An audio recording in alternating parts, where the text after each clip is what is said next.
why don't we begin again?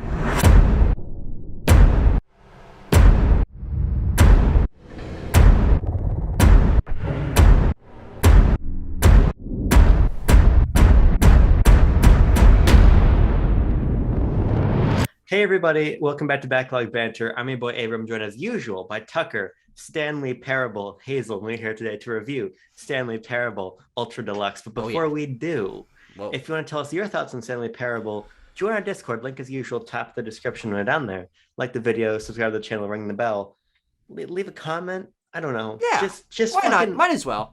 Views are slowly on the uptick, just ever so slowly. As they should be. Let's make that curve. Let's make that curve a little bit steeper and engage with the videos. You fucking freeloading, dumb bells. But Tucker, we're here today to talk about what I believe is one of your favorite games of all time. Yes. The Stanley Parable. But we're not only talking about that. We're talking about what is ostensibly the sequel to Stanley Parable. Yes. We're referred to as Ultra Deluxe, but also Stanley Parable 2. This is for spoilers. Yeah. We're gonna get wholly into it. Absolutely. This is a game that'll be very interesting to talk about for multiple reasons. Not only because, yes, it is one of my favorite games of all time. I haven't ever really gotten a chance to explain why here on this channel because you had never played it and kind of refused to do research about it. So until you played it, I didn't really want to talk about much because I thought it would be best you going in with as little information as possible to experience. You know, this game came out a decade ago, but to experience it as fresh as you possibly could. And of course, Stanley Parable Ultra Deluxe been in the fucking cooker for a goddamn minute. But you'd always been waiting. Maybe I'll wait to try it until Ultra Deluxe came out, and I do think that this is the best way to experience it, because yes, this is one of my favorite games of all time.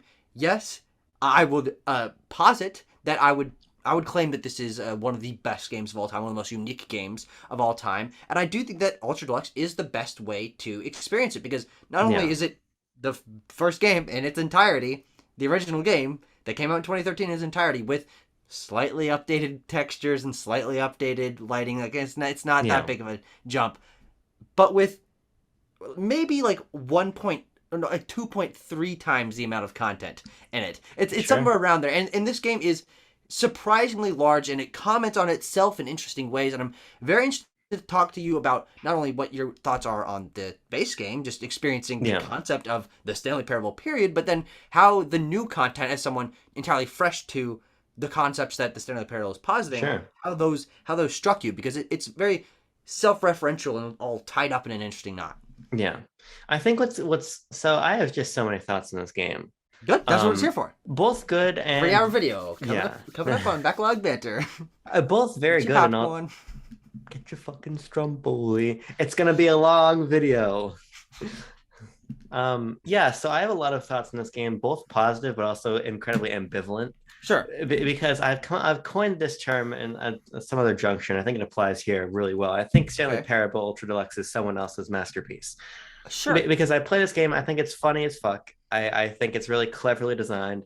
I think that it is so barren in terms of any form of interactivity that it is basically above any kind of like objective discussion about game design mechanics or aesthetics or anything really. Like basically nothing that you would use to talk about a game traditionally applies to Stanley Parable. But I've also not thought about the game even one time after I finished playing it, and that's kind of what I want to explore here. I think what it comes down to for me is like, this is just not why I play video games, essentially. And so what I found myself taking away from the Stanley Parable is really funny, really cutting commentary about the industry. I actually found the sort of the thematic material of this Ultra Deluxe far more interesting than the base Stanley Parable. Yeah, no, absolutely. Even though there is still some really good stuff in that base game, obviously, which I want to mention in some specific moments. But if I can't play your game, and I would argue that you don't really, you push the stick forward to walk around, but you're not really playing the game. That's just not what I'm looking for. So it's just sort of, I give it a strong salute, and I want to talk about why I do that. But it's not, I think it's just going to fall further and further down my list of favorite games this year, just by merit of what I'm looking for when I play. Yeah, no, it's interesting that you say you don't play the game. And I think that is obviously intentional. This game is designed within a box, but the box is big and it's got holes in it, but they know it's got holes in it, so you can slip out that hole and find something on the other side.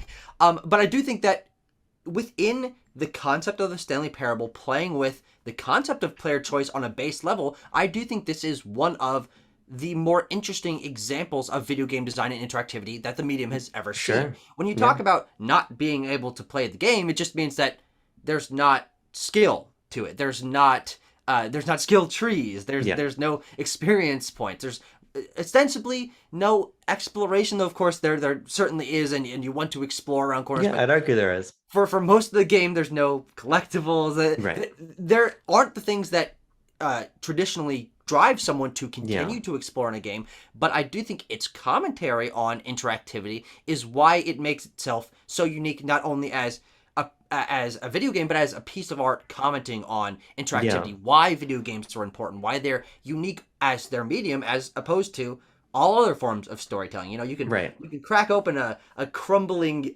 paperback novel that allows you to choose your own adventure, but when you are physically in control of the direction the story is taking, it is playing the game. You are making the decisions. There's tons and tons of content you can miss if you in your mind don't put in the attention to say, okay, what if I tried this? What if I went over here? What if I combine these elements?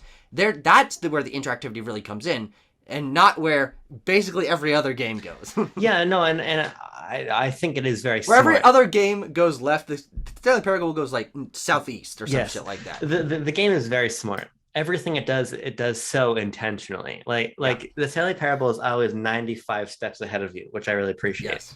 And you're right, the game is fucking enormous. Mm-hmm. It's deceptive. I was curious because there is a defined ending to Stanley Parable.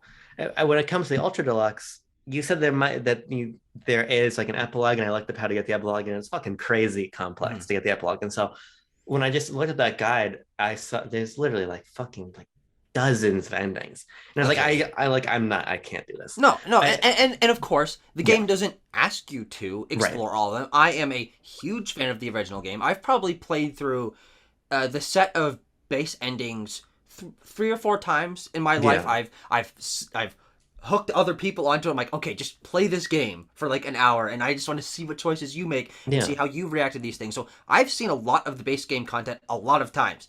Sure. But there are still endings in the original game I have not gotten, and there's still plenty of stuff in Ultra Deluxe that I haven't gotten to, and it drives me, even though I almost have the platinum, I do not have the trophy that you have to leave the game on for an entire Tuesday. Yes. So I don't have that one yet. But I've for my taste, I've beaten the game, and for your taste, you've beaten the game. Yeah. You understand what it is. You've explored enough of the content to where you feel like you get it, and it's okay if you don't see everything. And I think that flexibility gives this game a lot more nuance to be discussed and explored than most games do, where credits will roll at a specific time and everyone knows what the ending of the game is. But this game is meant to allow you to get to that first ending literally within like 3 minutes or whatever. There's a trophy for speedrunning the game. But other than that, it's just free reign. Stop when you want, continue if you want. Ta-da! I think that's one of the most commendable things about the game, because it is not a high budget production, but there is so much deliberate design woven into all of these corners to where most people are just never going to see it. Yeah. But it is still fully voiced, it's fully conceptualized and executed, and these endings are so fucking distinct. Yes. There are certainly some that are less satisfying than others. Sure. But there is so much love put into like facets of the game and branches off of this path that like, why would you even think to do that? Yes. And that just that speaks to a level of like don't give a fuckitude that I think is really commendable in design in an era where, and this is going to sound more mean than it's meant, but like catering to the lowest common denominator, the dumbest possible player. Like talking about Horizon Forbidden West, I'm obviously as far apples and oranges as possible, but like Aloy will just tell you how to solve puzzles. Sure. Because fucking heat mapping and play testing and focus groups have told Guerrilla Games, hey, Aloy needs to tell the player what to do or they're going to drop off here, and you're going to see after X number of hours you will have lost 70% of your players. This game doesn't give a fuck what you see, what you get, what you understand, what you don't understand. It doesn't matter. And that's a sort of just like commitment to the bit that I don't think enough games follow through on. Yeah, it's what I was talking about earlier with this box that has the holes in that whole fucking metaphor, which I kind of came up with on the spot, and I don't really know if it completely makes sense, but I think what I was trying to get at was how deliberate this game feels in terms of, as a video game player, and if you're at least somewhat familiar with game design, as the two of us are, that someone has to allow you to make decisions within a game. They have to script out a branching pathway. They have to allow you to say yes or no to certain things. And this game takes that idea to its logical conclusion of there are no holes in this game. And in one specific instance, I think makes this game even more impressive. And it makes you think about the structure of video games. And it talks about the fact that someone is allowing you to make these decisions. And because of that, I think it really acts as an important piece of meta commentary on game design and on interactivity and player agency and player choice. And even in the Ultra Deluxe content, as I want to shift to, at some point, I still think talking about Stanley Parable is important, but talking about creator choice and how that factors into video game design. But the thing I was talking about with the one hole in its design that the original game had was that when you walk into the room with all the TV screens on the side, you can jimmy yourself up on a chair, up on a desk, over a button, and fall down into the black void below. That was a glitch in the original game. It was not intended. And now, it's an ending. If you hop over the thing, you fall down the hole, it's like, you found the thing. Like, this was a glitch in the original game, and now we've put an ending here, and we wrote an original song for this. It's like, congratulations, you did it. You found the glitch. You fell to the bottom of the room. And that attention to detail and self-referentiality, I think, calls to attention how intricately designed and tightly designed this game is. It's hard to. Here's an example. How about the room when you go into your boss's office and you have to enter in the combination, the keypad to move on? I was like, I'm just not going to do that. I'm just going to sit here. Yeah. Fuck it. And did you? Yeah. What's he going to do? And the narrator says to get annoyed with you. And I was literally sitting there for a couple minutes. I picked up my phone and started going on Twitter. I'm like, I'm not fucking moving. And then the narrator just gets mad at you and opens the door for you. He's like, fucking go. Like, not only have they scripted out, like, it's meta to a point of, like, feeling like suffocating. Like, there's nothing that you can do that the game hasn't thought of. Exactly. And that is really interesting. Yeah. That idea that you talked about just now with where you can wait, and even technically that's a choice, and you feel like you're rebelling. I'm, like, 75% sure that most of the rooms in the game have some form of dialogue written where if you wait for a certain amount of time, boom, he's going to say, all right, well, Stanley decided to stay in the hallway. What a fucking idiot. And like that, you're right, the attention to detail is across the entire game. There's no choice. Even the lack of choice or the lack of movement is a choice, and the game knows that. And I think that's really, really impressive. Yeah, it's very precise. I think the game is very precise. And it's very fucking funny. That's the other thing I want to talk about. Like, I think on the whole, I usually don't like meta humor. I think meta humor, just for subjectively, it's usually not very funny to me. Sure. But I think they nail it really well here, because first of all, I think the narrator is very charismatic. Good Lord. What a great voice that man has. Like when the game began for the first time, like, okay, here's the narrator. But he's still here. I'm walking down the hallway, he's still here. What's going on? He's still here. He's not fucking leaving. And then when I came to realize, like, oh, the narrator is just going to follow me for the entire game. Yeah. I think the game just kind of broke me down. Sure. I'm like, I can't be annoyed at the narrator or anything he says anymore. Like, he puts like such a downwards pressure on you that you have to just crack at some point. Sure. And so I was laughing out loud all the fucking time playing this game. There's absolutely a tension between the player and the game in which you're trying to get the game to crack because you want to see if there are holes, and the game knows that it can't crack, and then you're eventually gonna crack, right? And then it makes fun of you for cracking. And I think, you're right about that. And I am curious, as someone who hadn't experienced the original game and presumably didn't know any spoilers about it, or even nothing about the game, the structure of the two-door choices or anything like that. I knew nothing. What what were your first original reactions to making the left or right door choice, or going up to the boss's office, down the stairs, off the elevator? Like, what were you doing? The first thing I did is I followed the narrator's instructions for a while. Sure. Because I wasn't quite obvious. Again, I knew nothing about the game, so I'm like, I'm just gonna listen to this gentleman. But then I got to the part that says escape, where you can basically continue straight to the mind control room or go left. So then I went that way and I got killed. I got crushed. And then I woke up in like the fucking heaven room, and I'm looking at all like the model of the game map and everything. Absolutely. So that's what I did first. And then I did a couple more runs. Like I went downstairs to the basement and got stuck in the everlasting loop. The Marielle ending. Yeah. I found out that I killed myself, and this woman found my body, and then just kept walking. Yep. But the funniest one that I found was definitely the baby one. Yeah. Where I didn't even attempt to stop the baby. I just let the baby fucking get burnt up, and I was laughing my ass off as that happened. And then when I arrived in Firewatch, and felt like I was having an out-of-body experience in Rocket League, like that's another thing that's interesting. Like, nothing in this game is off limits at all, and not even just in the sense of the cameos. Like, I don't give a fuck if the ending ends in suicide or killing babies or whatever. Like, there is no sense of restraint to the material. It's all in service of just like nihilism of who gives a shit about any of this. And I think that's very bold. And I get why for the new version there's like trauma warnings and trigger warnings and everything. Like, obviously that makes sense. But for me, part of the fun of the game is like just random fucked up shit is going to happen, and I'm not going to know, and I'm not going to be prepared for it. Yeah, I think that's where a lot of the commentary and a lot of the humor came from.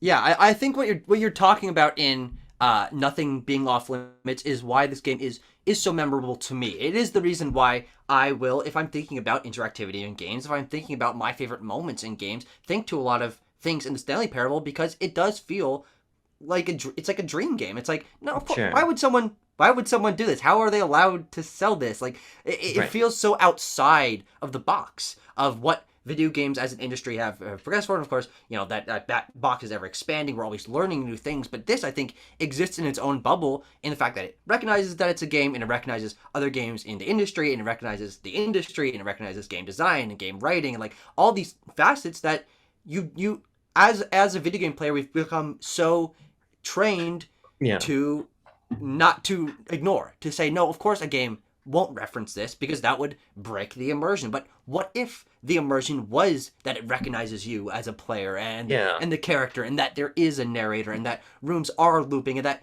even on an even meta Stanley Parable level, that sometimes the narrator doesn't know what's going on, and sometimes the narrator will reset the game, and then the game won't reset properly. And I'm like, what the fuck just happened? Like, there's such a breadth of directions that it takes that you never quite know what's going to happen. Even when the game, you get an ending and the game restarts, okay, what if it doesn't restart properly? Then that takes down you a whole nother path. And sometimes there's these are totally superfluous, but sometimes the office will restart in different ways. There'll be papers all over the floor, the walls will be blue or something like that.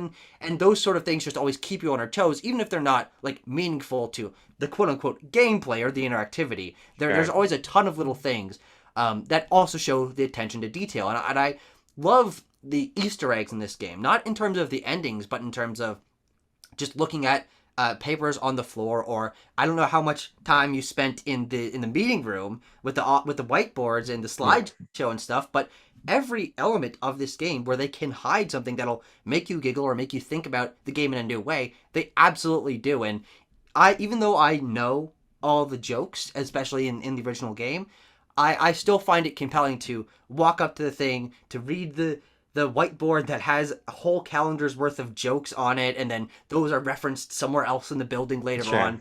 It really is special to me because I find that attention to detail to be incredibly compelling and memorable. Yeah, for me too. Talk about the Ultra Deluxe stuff now? Let's talk about the Ultra Deluxe stuff. Well, actually, let me interject with my nausea thing. Yes. Because I want to touch on this before we get any deeper.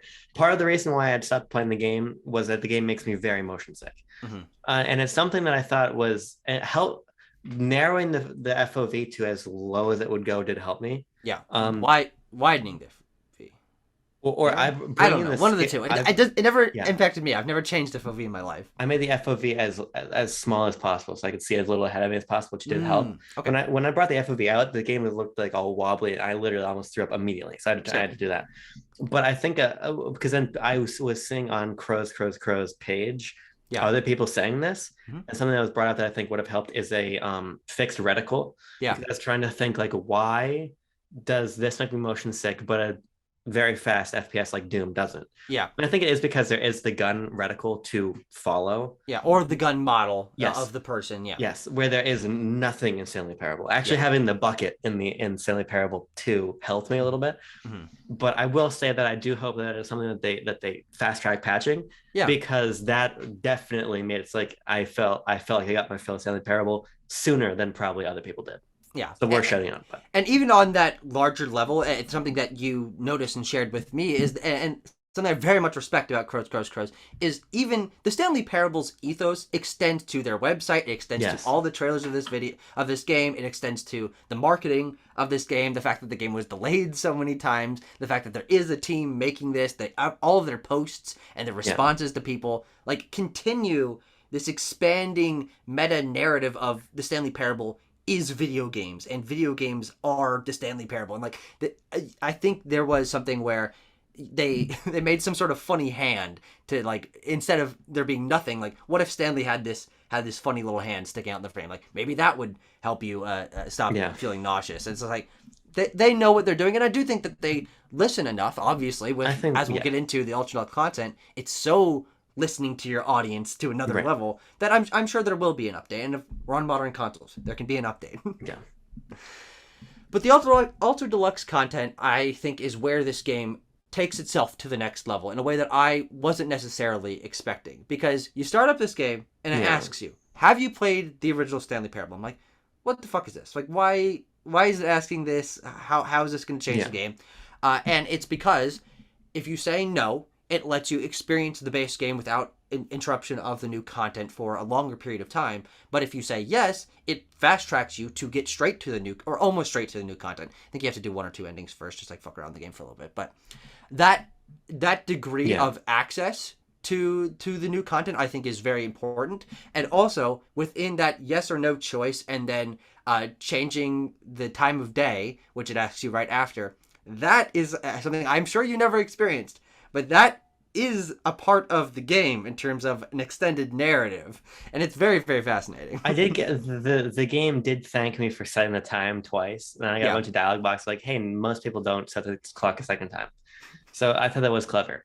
Now here's the thing: I was less impressed by the new content than I was by the base game. Sure, okay, and because I had 0 expectations. And so there's a fuck ton of it.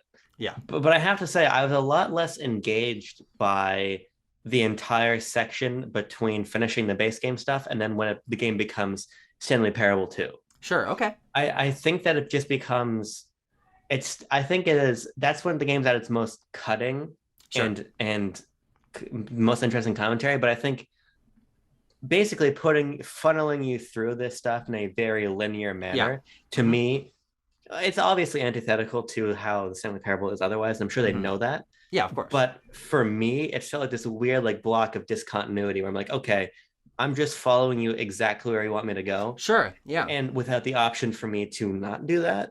And so I ended up feeling less interested because I felt like it was lacking some of what made the game so special for me. No, that's actually a great point. And I have to admit that I never thought of that. Because frankly, as someone who knows the base game so well, no matter where I go, I know how it's going to end up. So the air of mystery has been lost to me.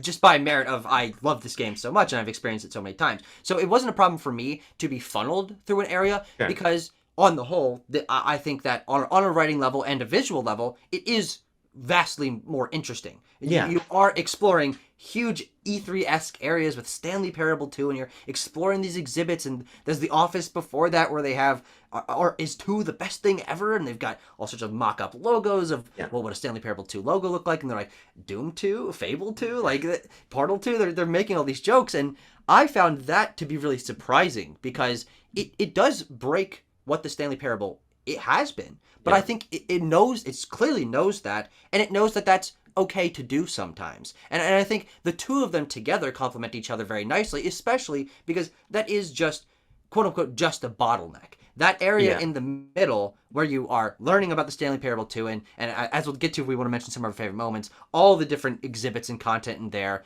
was so entertaining to me that when I was let back out, I'm like, oh, that must be it. That must be the new content. That was my assumption too. But no, that is literally just the beginning. They add the reassurance bucket to the game, and that makes the game literally twice as large. Every single ending is now changed to something very different or commentary on the game, and that's why this game is the Stanley Parable 2, and it's more than the Stanley Parable 2. This is a new game because the Stanley Parable is such a strange experience with how would you expand on it, how would you make a sequel, and the game asks those questions and talks about those questions, that making a game that is new content interwoven with the old content and talking about the new content in a way that the Stanley Parable is designed for is the sequel to the Stanley Parable, and that's something I most certainly was not expecting. I think it was necessary to structure it the way that it does. Yeah. Because in a game that is so concerned about discussing itself. Yeah. And you're totally right. This is just a whole nother fucking game stapled onto the back end of it. I understand that Crows wanted to talk itself and the player through getting there, right? Yeah, sure. And I appreciate that. I just think it loses a little bit of that feel. That definitely is true. Pretty much categorically. It's just something that never bothered me, and I think I kind of respect them for making that choice, because if you think, okay, how are they gonna outdo the Stanley Parable with its flexibility of choice? It's like, well, of course they're gonna still have that flexibility of choice, but no. What if they just didn't for a section of the game? It's like, oh, that's the subversion, is making it linear. That's an interesting idea. Yeah, no, and I mean, it's just like, when I stumbled upon a fucking Destructoid article just basically in full on the wall, I'm like, well, I can probably ignore this linearity just for a little bit, because this feels like a whole nother level beyond the stuff. Like ending up in Firewatch was already surprising enough, but ultimately, one indie dev goes to another indie dev and says, hey, I want to riff on your area in the game, and that happens. Mm-hmm. Crows goes to Destructoid and goes to the writer of that review and says, I want to put your review in full on the wall in our game. Yep. That's a whole nother level. And I found that compelling. And I like how they could not say Steam. What do they call it? The condensed air factory or something like that? Pressurized gas. Pressurized gas. No, but here's the thing. They only call it that on the console versions.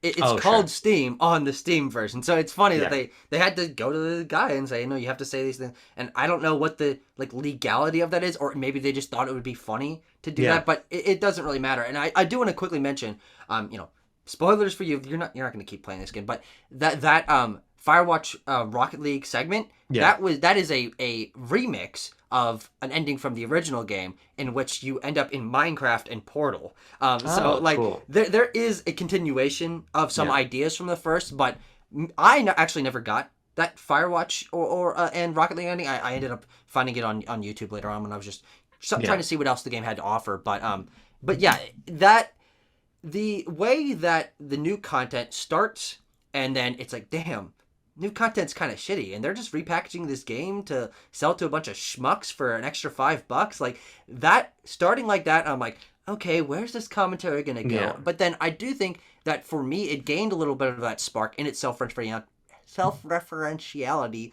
when you hit the memory zone, and it becomes about how great the Stanley Parable is, and how great everyone thought it was, and how revolutionary it was. And then the narrator starts talking about those things and hyping himself up, and then he's brought back down to reality. No, not everyone thought it was great, and there are problems with it. And maybe I'm the issue, and if I'm the issue, should I be removed from the equation to allow for greater enjoyment from the community? But then is that taking away my creative intent? And it's asking these questions that narratives as a whole in the history of humanity don't touch on almost at all, and I find that really fascinating. Now, I'm not sure I go as far as to say that in the history of humanity we haven't talked about the role of authorial intent, but I will say this: that's the most interesting part of the game, I think. Sure. I have to say, I am not as moved by the repackaged sequel, Game of the Year edition commentary that they make. Yeah. it's not that it's tired, but it's familiar, and it's like, Hmm. oh, that doesn't feel as surprising to me. Sure. I think But it's familiar on like an industry discussion level because everyone's right, always talking about it. I yeah, found it fresh because it was packaged in a game about self-referentiality. sure, Self-referentiality.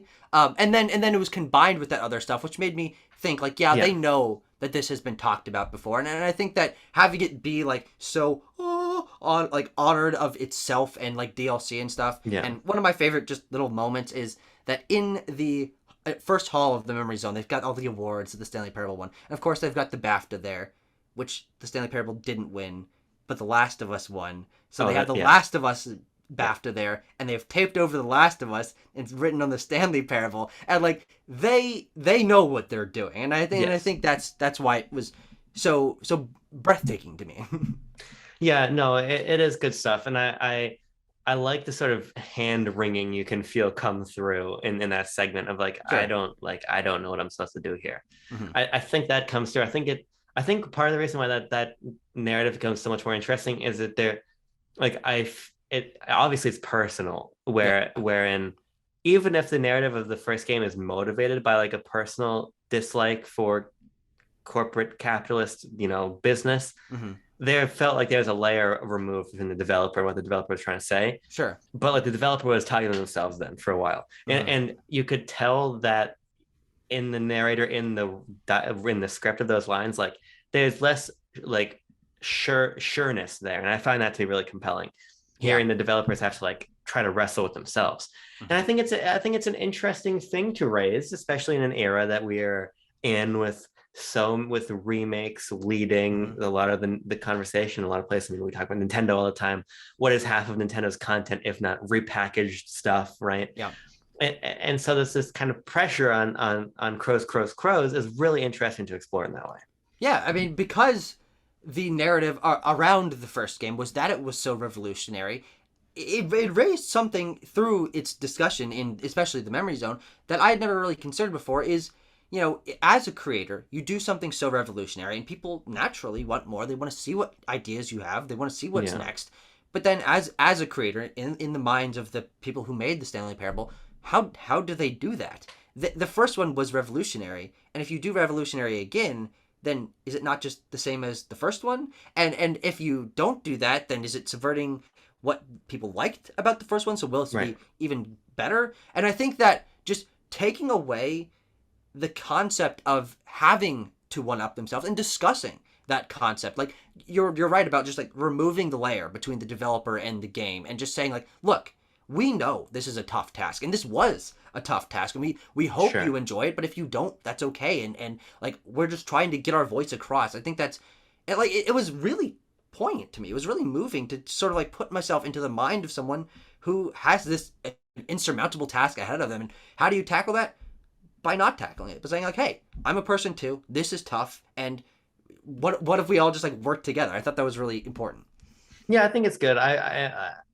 I mean, it's also a little bit of like suffering from success. It's a little bit of the fucking Sure. DJ Khaled meme because like Sure. you made one of the most acclaimed independent games of all time, Yeah, yeah, and yeah. now you have to follow it up. Oh, boo Mm-hmm. hoo! I mean, I'm sure it must be hard living in your probably multi-million dollar mansion as you do Mm-hmm. that. But I think nonetheless, it is interesting to get that honest of a look into a developer in their commercial product. You Yeah, know, this is not indie game the movie yeah. talking about the game as, like a postmortem of it. Mm-hmm. This is I am shipping my game, and in my game I am talking about how I have no confidence in the concept of making it, Mm-hmm. and that is a vulnerability that I don't think I have ever seen, and I argue we may never see again, Yeah, in this original of a sense. So that yeah. was very cool. Yeah, I think where it really ends, and I'm not saying that I still have more to talk about with the game and Right. discussing some of the endings and such, but is what you didn't see, which is the epilogue, which is accessed through closing and opening the game multiple times and having those dialogue boxes at the front and the choices and the time setting clock and stuff expand into a larger narrative with like this person that's inside the text of the game that is communicating with you, and eventually you gain access to the epilogue Yeah. on the settings screen, which by the way at this point says Stanley Parable 2, and you go into the epilogue and you're shot into just a wasteland. It's like, well, okay, we're done. Like, the Stanley Parable is over. What's after the Stanley Parable? And you find the memory zone is buried under these like wastes of sand and stuff, and you go down into these tunnels, and you find the gym buttons, you find the bucket. Like, it's like, what's after the Stanley Parable 2? And you finally reach a computer where the text person says, what if the Stanley Parable was just forever? How do we continue this franchise? What if we just didn't? What if we just slapped a 3 on it and boom, Stanley Parable 3? No one will know the difference. And what the game becomes after that point is the same structurally. But every time you start up the game, it adds another number to the end of the Stanley Parable and lets you choose a new subtitle for what that next entry in the Stanley Parable franchise is going to be. And essentially, that's a new game, quote unquote. You know, yeah. Stanley Parable 27, The Way of the Water, is a different game because the title screen is different. And sometimes games are like that. Fucking Street Fighter had that problem 30 Ways to Sunday in like the 90s and early 2000s. And I think that's just like an interesting thing that not most people are going to get to, because the epilogue, I think, is a little harder to access than just exploring the actual game, because it's using menus as its access into the content, which I think is interesting within itself. But leaving it on like a sort of like bittersweet note of we can't continue this, and the industry is structured in a way that it's difficult to continue this, and we don't really have the ideas to continue this. So what if it was just an endless series of numbered sequels with funny subtitles? And boom, there you go. Stanley Parable is now an infinite series of games. Yeah, I think that's clever. I did not get there. I like that a lot. Yeah. But I like that you can sort of like tell what things are really sticking in crow's craw at certain points. Like the whole skip button thing, the criticism, like why can't I skip the dialogue? Mm-hmm. I do think it goes on too long. It absolutely does. Of course, that's the point, but I get that it's the point, but sometimes just because you did something intentionally doesn't mean you did something well. Sure, and that is one of the few points throughout the entire experience. I'm like, just get me the fuck out of here. I get it, but no, I could tell that criticism really irked him enough to have a vendetta a decade later and made a 10-minute segment of the game dedicated to it. But I think that's all great. I was a little bit less sure what to make of the actual Stanley Parable 2 part with the bucket and everything. Yeah, because I got a good couple endings there. I did the one where I like take the bucket home, and then the bucket becomes my life, and then I fuck the bucket and the game ends. Yeah. I tried taking the bucket to the ending of the first game, and then I can't do it. So I got those. I went in the broom closet for a long time. Apparently if I'd stayed a little bit longer, I was going to, but I was like, I guess nothing's going to happen here, so I left. Did you get the broom closet ending on your own? No, I stayed in there for a couple minutes because they kept talking to me. I mean, on the first game or on the original game? No. Okay, there is an ending. Sure. Have you heard that stuff? No, what happens in there? So you say in the broom closet, like, man, he spent a lot of time in the broom closet, and this is a great broom closet. And then at the end, it's like, it starts talking about people talking about the broom closet, and it's like, oh, the broom closet ending's my favorite. You're telling your friends on the playground the next day. And it's like, it turns into this thing, and that's like, screw you, and it restarts the game. It's like, the broom closet ending is a real thing, and then of course it is in the Stanley Parable 2 as well. And that it's just like, well, fine, you want something for this? Here, have a sticker that says Stanley's bucket on the bucket, and that stays with you for the rest of the game. So it is kind of like a fun Easter egg that you can affect the game, quote unquote. What did you interpret the bucket to be? I honestly don't really think I have an interpretation of that. I think the idea of something to ground you, because the game is always resetting and you always feel lost. And what if you had something to take with you that wasn't just this voice like making fun of you the whole time? And the way that they play into that with the different endings that are all based around the bucket, which I do think is maybe a little bit of a criticism, is like there's nothing that's bucketless in the Stanley Parable 2 essentially. Sure. But then sometimes the bucket is actually useful to you. Sometimes it is a force that's tearing you apart from your friends and your life and stuff. There's even a part of one of the endings where your friends from the original game are like, we've been forgotten. Stanley, put down the bucket. We need your help. And it's the baby from the fire game, and it's the important fern that he tells you to take a look at in the Stanley Parable Adventure Line, the broom closet, and like these characters, quote unquote, the iconic moments of the original game are like, no, don't let the Stanley Parable 2 and the reassurance bucket overshadow us. And like I just think that's like that was one of my really fun moments, because this is not a joke. It is one of the cheapest things I've ever done. I drew Stanley Parable fan art where I'm like, what are the characters in this game? And I drew the important fern and I drew the adventure line. I'm like, this is what the Stanley Parable is. Look at all these iconic characters. And the fact that they like reference that made me feel vindicated just a little bit in my nerdiness. Sure. I took the bucket to be Stanley Parable 2 itself. Like this thing that the developers picked up and consumes their life. That's mostly based off of the one ending I got where the bucket basically does consume their life literally, and then everything else becomes blocked out and it's to the office, to the home, but the bucket stays with you. Yeah. And I kind of took that as they can't, because you can't put the bucket down. I'm like, okay, this is the weight of having to continue Stanley Parable. That's what I took it as. That's certainly possible. Yeah, I mean, the game is so intentionally contradictory that I don't think you can draw any clear symbolism out of it. But that's kind of what I took out of it. I also got to like the museum area, but it's like the fucking buckets floating and everything. Like I have to float towards the bucket. There's no, never mind. I did. You have to like jump off thing. Yeah. And there's like the famous paintings like recreated with buckets and shit. And, like, so it is clever, but I really think that it's funny. I think that there is a bell curve that goes this way in terms of my interest in the commentary of the Stanley Parable, with that linear section being right here. But I also think there's a bell curve going this way with my engagement in the game sort of like structure, with that linear section being here, which is kind of a weird thing, because on either side I like the commentary, but I'm way less interested in it, but more engaged in like the non-linearity of it and the different endings.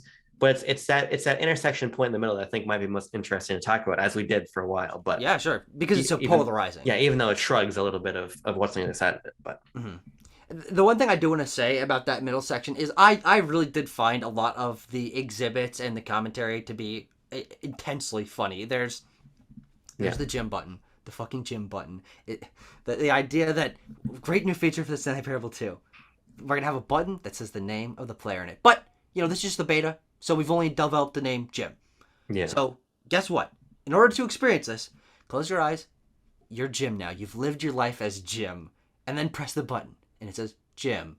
And it's like, how does that make you feel? Doesn't it make you feel great? Like, this is what it's going to be like. And then if you keep pressing the button, he's like, no. Okay, you're not Jim. Hold on. This button's taking you over. Let's take the button away. The button slides into the floor. It's like, get out of here. And I thought that was a really funny moment. I thought it was funny only because they talk about him like having a drug addiction and like leaving his wife or whatever.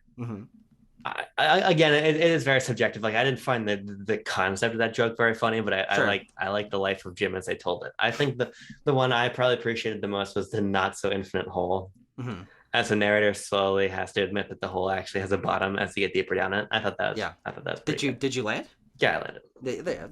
There's a bottom. There's also apparently, and I didn't get this myself, I saw it online, but there's an ending where you keep doing that and the hole keeps changing a little bit every time, and eventually the hole is like a foot deep, but you can't jump because you can't jump in the game. So you're stuck there, and he's like, look at you, asshole. Like, what are you doing? Like, why is this so important to you? And it shows the amount of care that they put into it. Is like, okay, you go down the hole, you land, cool. Like that's an ending in and of itself. But what if you kept going to the hole? And it's like, no, fuck you. We thought of that too.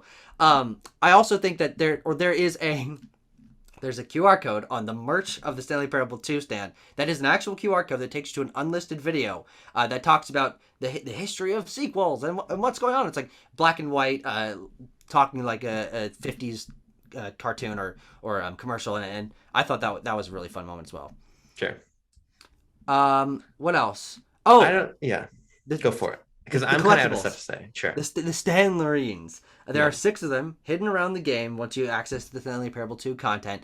And when you collect them, the idea of it leading up to is like, these are useless. You're just doing this to fill up the 6 out of 6 box. You're just checking up that number. They don't do anything. It's just like, it's commentary on achievements and collectibles and games and stuff. But when you get all 6 of them, you've played the game for a little bit, and then you get a restart, and you walk in the hallway, and there's a fake door in the way. And it's like, hold on. All right, I need to talk about this. I really thought that was fun. The narrator says, I really thought that was fun. I loved collecting those with you. What a thrilling adventure. And you go back through your own history of collecting the figurines. And then you get to the end, he's like, let's do it again. And so you go back through it in reverse. And there's a moment in there where I think it's like the 5th figurine you collect. It's all like reordered depending on what order you collected them in. He plays like a Windows Movie Maker video with like crappy text transitions and stuff. That's like, you got the figurine. It's like, yeah, wow, wow. And there's a little like clip art guy like high-fiving and stuff. It's like that kind of thing is just so like it's like 6 layers deep in irony. And man, I thought that was really fucking funny. Anything else? I think I've about expended my Stanley Parableness. Is there any other moments from the original game or the sequel or the expanded content that stuck out to you? Funny endings? I think I've gone through most of mine. Sure. Okay. Well, I think that's about it. I mean, we covered most aspects of this game. I am still waffling on whether or not I'm going to replace the original game with this on like my favorite games list, how I'm going to consider this game, because I'm not someone who plays DLC just in general. I don't find the idea particularly compelling, but it is an expansion, but it's also not. It's also its own game, but it's called Ultra Deluxe. Like, it's so confusing that I think it is in itself, in its own existence, a commentary of the fact that we've got reboots and prequels and remakes and like all this kind of stuff, that it's making me reconsider like how I consider games as a modern structure. But I do think this is one of the best video game experiences I've ever had in my life. I mean, for me, this is an easy 5 out of 5. I would continue to push my own argument that I think this is one of the best examples of video games as a medium, period. I mean, there's very few games that I think earn their interactivity like this does in terms of its storytelling and its commentary on